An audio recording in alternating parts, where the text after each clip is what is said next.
রাজ্য পার্শ্ব শিক্ষক ঐক্য মঞ্চের ডাকে রাজ্য জুড়ে 3 দিন ধরে স্কুলে স্কুলে কর্মবিরতি চলছে।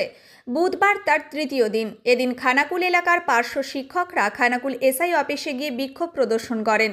তাদের বক্তব্য, তারা দীর্ঘ 20 বছর ধরে পরিষেবা দিয়ে আসছেন, কিন্তু ন্যূনতম বেতনে তাদেরকে অত্যাধিক পরিমাণ চাপ নিতে হচ্ছে। তাই তারা অবিলম্বে বেতন বৃদ্ধি সহ অন্যান্য সুবিধার দাবি জানান। এখন শুনুন তারা কি জানালেন। পার্শ্ব শিক্ষকের অকাল মৃত্যু সহ্য করতে পারছি না, পারবো না। পার্শ্ব শিক্ষকের অকাল মৃত্যু সহ্য করতে পারছি না, পারবো না।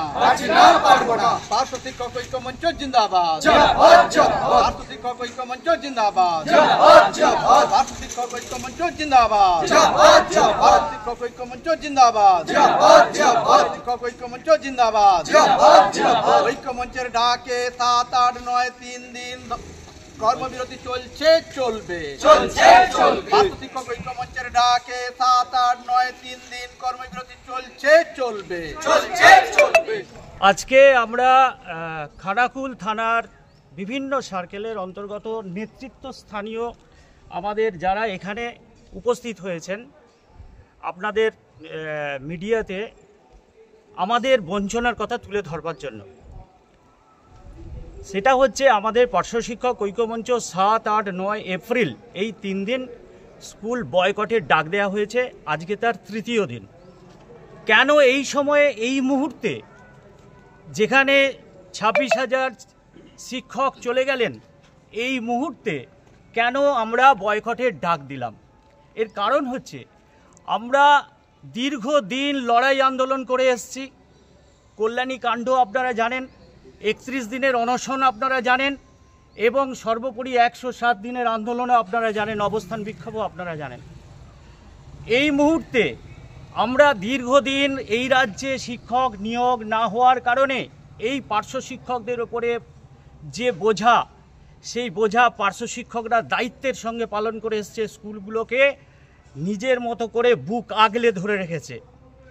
তারপরেও এই যে 26,000 টিচার চলে গেল, যেখানে স্কুলগুলোতে সাবজেক্টের টিচার নেই, 9, 10, 11, 12-এর এরা যারা গেল, এরা 9, 10, 11, 12-এর শিক্ষক। এই 9, 10, 11, 12-এর ক্লাসগুলো পার্শ্ব শিক্ষকরা দায়িত্ব নিয়ে চালাতো। এবং এরপর যখন তারা চলে গেল, এরপরে আরও, যদিও প্যারা টিচারদের ক্লাস 8 পর্যন্ত নেওয়ার কথা, কিন্তু 9, 10, 11, 12-এর দায়িত্ব তারা নিয়ে আসছে। এই যে 26,000 চলে গেল, তার যে চাপটা, এই চাপটা আমরা এরপর কিভাবে সহ্য করব? এই চাপ, এই দায়িত্ব, এই পরিশ্রমের মূল্য কে দেবে? দীর্ঘ 20 বছর ধরে আমরা শিক্ষকতা করছি। মাইনে পাই প্রাইমারি লেভেলে 10,000 টাকা, আপার প্রাইমারি লেভেলে 13,000 টাকা। বিভিন্ন সময়ে আন্দোলন নিবেদন করেও মুখ্যমন্ত্রী একদিনও আমাদের সঙ্গে সাক্ষাৎ করলেন না এবং সাড়াও দিলেন না। তার কাছে আমাদের এই দুর্বিষহ যন্ত্রণার কথা তুলে ধরতে আমরা এই সময়টাকে বেছে নিয়েছি। ভাবুন, চারিদিকে আপনারা স্কুলগুলো ঘুরুন, দেখতে পাবেন প্যারা টিচারদের অভাবে একটা স্কুলে পরীক্ষা চলছে, একজন টিচার 3টে করে ক্লাসে গার্ড দিচ্ছে, 2টো করে ক্লাসে গার্ড দিচ্ছে। গতকাল পোল পিসিসন হাই স্কুলে হেডমাস্টার মশাই প্যারা টিচারকে ডেকেছিলেন। তাঁর স্কুলের 11 জন টিচার, 3 জন প্যারা টিচার, তার মধ্যে সায়েন্সের 2টো টিচার অলরেডি 26,000 এই যে চাকরিহারাদের দলে চলে গেছে। তাহলে সাকুল্যে থাকলো 6 জন। এই 6 জন টিচার নিয়ে তিনি 1,000-1,200 কি করে ক্লাস চালাবেন? আমরা ছুটে গেছিলাম, এবং যাতে এই বিদ্যালয়ের ছাত্রছাত্রীদের পরীক্ষাটা যাতে হয়, তাতে আমাদের প্যারা টিচাররা কিছু সহায়তা করেছে, এবং আমাদের ঐক্যমঞ্চের নেতৃত্বরাও ওখানে গেছিল, যাতে ছাত্রছাত্রীদের পরীক্ষাটা না অসুবিধে হয়, এটুকুও আমরা মাথা রেখেছি। এবং আমরা আজকে খানাকুল এবং জেলাগতভাবে আপনারা খোঁজ খবর নিয়ে দেখবেন, আমাদের কাছে যত খবর আছে, আজকে বোধহয় বিদ্যালয়ে সর্বৈবভাবে 100% পার্শ্ব শিক্ষক তারা বিদ্যালয়ে উপস্থিত হয়নি। তাহলে অনুপস্থিতির কারণে যে সমস্যা, যে অভাব, এই অভাবটা যখন বোধ হচ্ছে, পার্শ্ব শিক্ষকদের চেতনা, তাদের যন্ত্রণা, তাদের জ্বালার কথাও কিন্তু বুঝতে হবে এই গভর্নমেন্টকে, এই সরকারকে, যে 20 বছর ধরে যারা চাকরি করছে তাদের বেতন কি করে 10,000 টাকা 13,000 টাকা হয়।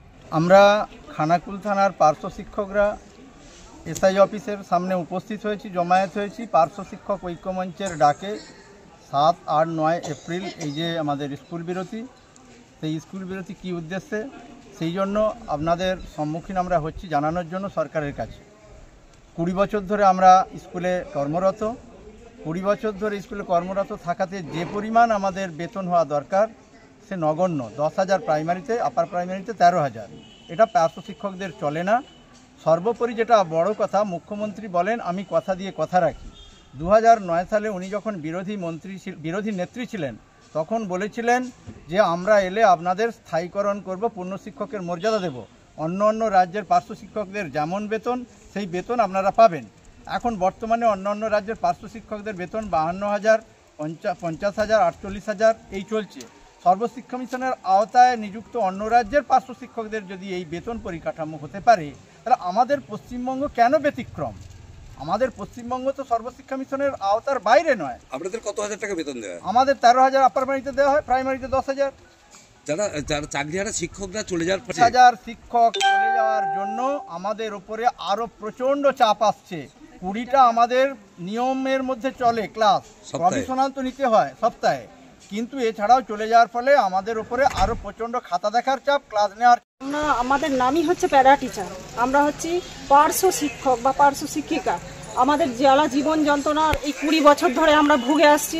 আর মাননীয় মুখ্যমন্ত্রী নিজেও উনি জানেন যে আমাদেরকে মেধা তালিকার লিস্ট থেকে আমাদেরকে নিয়োগ করা হয়েছিল, কিন্তু তার কোনো মূল্যই আমাদেরকে উনি দিচ্ছেন না। আমরা দিনের পর দিন অবহেলিত। আমরা অ্যাসিস্ট্যান্ট টিচারদের সঙ্গে আমরা বসে কথা বলতে পারি না, গল্প করতে পারি না। তারা আমাদেরকে কি চোখে দেখে, কারণ কেন বলুন তো, শুধু ওই বেতন বৈষম্যের জন্যে। আমরা প্রাইমারি প্যারা টিচাররা আমরা পাই 10,000 টাকা, আর আপার প্রাইমারি প্যারা টিচাররা পায় 13,000 টাকা।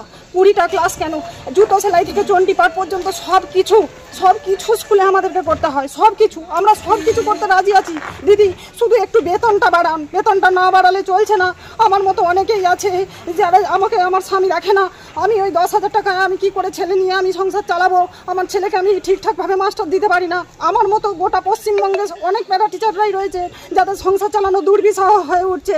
এই সকাল 10টা থেকে বিকেল 4টে পর্যন্ত স্কুলে ডিউটি দিয়ে আর কি করলে আমার সংসারটা চলবে? মাননীয় মুখ্যমন্ত্রীকে সেই জন্য বলছি, আপনি আমাদের দিকে অন্তত একটু তাকান, তাকিয়ে আমাদের বেতন কাঠামোটা চালু করুন, যাতে আমরা অন্তত সম্মানজনকভাবে স্কুলেতে সবার সঙ্গে বসে সমানভাবে ভালোভাবে ক্লাসটা নিতে পারি। আমরা সব কিছু করতে রাজি আছি, আপনি শুধু একটু বেতন কাঠামোটা বাড়ান আমাদের। কি নাম আপনার? আমার নাম তনুশ্রী রায়পাত্র, গোপালনগর প্রাথমিক বিদ্যালয়।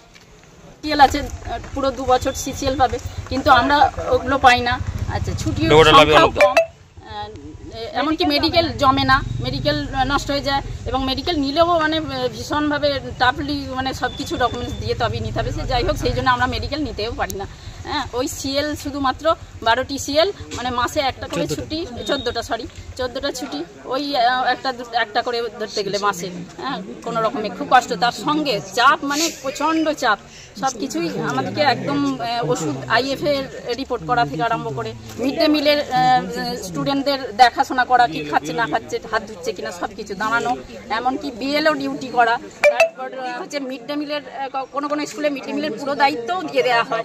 হ্যাঁ, খাতা দেখা, ক্লাস নেওয়া, খাতা দেখা, তারপর হচ্ছে ক্লাস তো নেওয়া হয় 20টা করে নেওয়ার কথা, তার বেশিও এমনিতেই দেওয়া থাকছে, কারণ যেহেতু উচ্চশ্রীতে আগে চলে গেছে তার জন্য নিতে হচ্ছে। এরপরে এবার এই যে 26,000 চলে গেল, তার মানে এরপর মানে স্কুলগুলো যে অন্তত আমাদের মাইনেটা একটু বাড়ানো হোক, সম্মানজনক অবস্থায় নিয়ে যাওয়া হোক। সব জায়গায় আমরা অপমানিত হই। টিচার আমরা নয়, আমরা প্যারা পার্শ্ব শিক্ষক, কিন্তু পার্শ্ব হয়েও আমরা যে মানে কত বেতন কাঠামোটা চালু করুন। হ্যাঁ, তারপর আস্তে আস্তে সিএল, মেডিকেল বা সিসিএল ইচ্ছা হয় দেবেন, আস্তে আস্তে করবেন। আমার নাম সন্তোষী দত্ত, আমি কৃষ্ণনগর রামমোহন বালিকা বিদ্যালয়ের প্যারা টিচার। নিউনুর সোফা সেন্টার, এখানে সমস্ত রকম সোফা পাইকারি ও রিটেলে বিক্রয় করা হয়।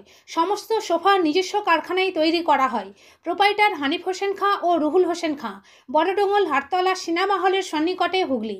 যোগাযোগ 7797170093 এবং 9382003105।